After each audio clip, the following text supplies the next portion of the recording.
kanya-kanyang diskarte ang mga babaeng preso na nagsisiksikan doon sa Lucena District Jail sa lalawigan ng Quezon.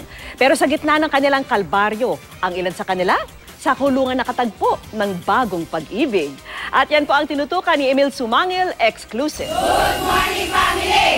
1, 2, 3, 4, 5, 6, Pagtutulak at pag-iingat ng shabu at iba pang kasong may kaugnayan sa illegal drugs ang dahilan ng pagkakakulong ng halos 90% babaeng bilanggo na nasa female dormitory ng Lucena District Jail.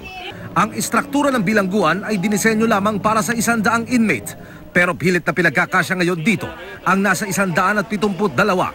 Wala halos ipinagkaiba sa mga bilanggo ang panlalaki na amin ang nabisita. Limitado ang gagalawan at nagkakaamuyan na ng hininga.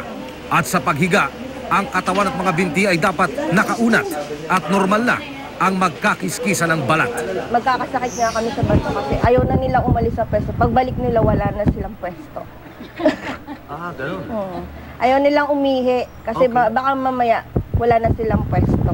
Ayon sa BJMP, inaasahan din nila ang paglobo ng mga bilanggo, lalo nang mapalakas ang implementasyon ng Republic Act 9165 o ang Comprehensive Dangerous Drugs Act.